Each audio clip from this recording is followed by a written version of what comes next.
The New York Jets have a secret weapon in a new young running back, and it has been revealed exactly which current New York Jet he needs to beat out to make an impact on this team and to make this roster. We're going to be breaking it all down here on Jets Digest. What's up, guys? I'm Matt Long.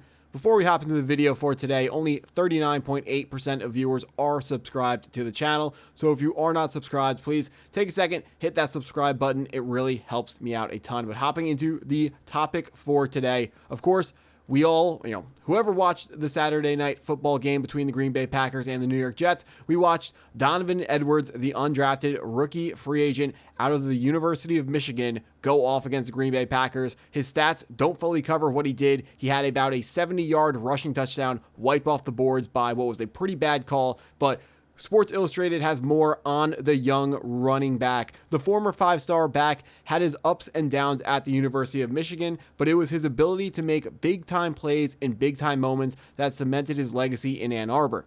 Based on his skill set, there's no question that Edwards could have worked himself into a mid to late round draft pick, but he ultimately would go undrafted in the 2025 NFL draft. He would go on to be signed by the New York Jets as a UDFA, undrafted free agent, where he's currently fighting for a spot on the final roster, and based on last weekend's performance, he is well on his way to making it happen. Well, I certainly would consider him well on his way to making the roster happen, because he did have a very, very good game against the Green Bay Packers, like I described earlier. If we take a look at his stats at Michigan, they start to describe a little bit why he fell so far in the draft. A lot of people have been asking me in the comment section, what did this guy go undrafted?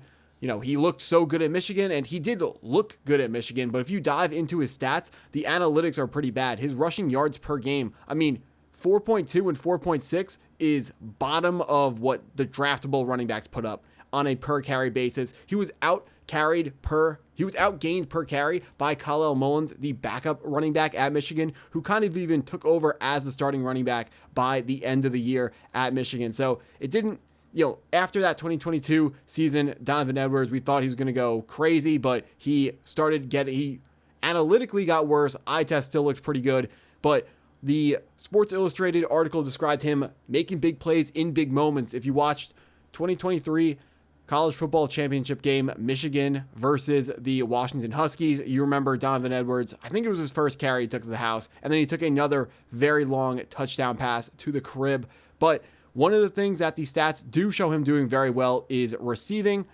As a junior, 30 receptions, 250 yards. That is a lot of receptions for a running back, for a college running back. They don't get as many catches as running backs do in the NFL, so that's pretty impressive. But like I said earlier in this video, there is a running back. I guess I don't have a picture of him, but Donovan Edwards, to make this roster, he has to beat out our current number 4 running back, Quinnen Williams. And the problem, Quinnen Williams was signed last preseason or right before the season started. He is brought in to be primarily a kick returner. So Donovan Edwards, if he does want to, if he's going to outplay Quinnen Williams, he's going to have to take over that kick returner role for the New York Jets, which he's a good catcher and he has good straight line speed. What he really is he's not a huge side to side guy, not a big cutter.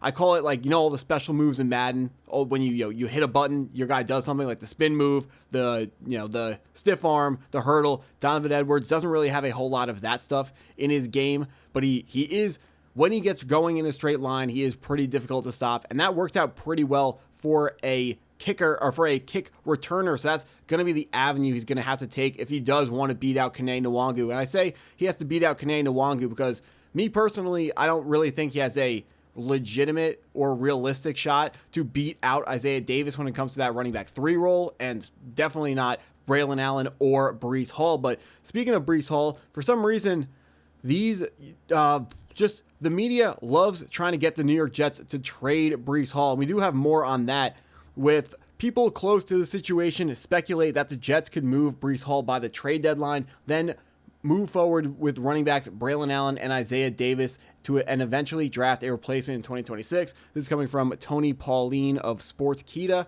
But for some reason, everyone, I don't know how legitimate this rumor is, but people are saying that Breece Hall is again on the trade block. These rumors are not going to stop. Frankly, they're annoying. It comes down to, are the Jets good at the trade deadline? Yes or no?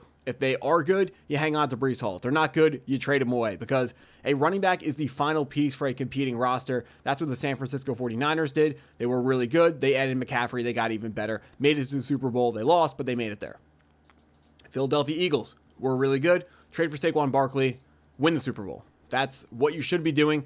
Running backs have shorter shelf lives. You should not be investing in them when you are not a competitive team. That's why Breece Hall would be traded in that situation. But a Breece Hall trade would positively impact Donovan Edwards, because that would, of course, open up another spot on the roster in our running back room. But more importantly, our starting running back, our number one guy, would then become Braylon Allen, who's not a great pass catcher. And what did we talk about stats-wise with Donovan Edwards? He does catch the football.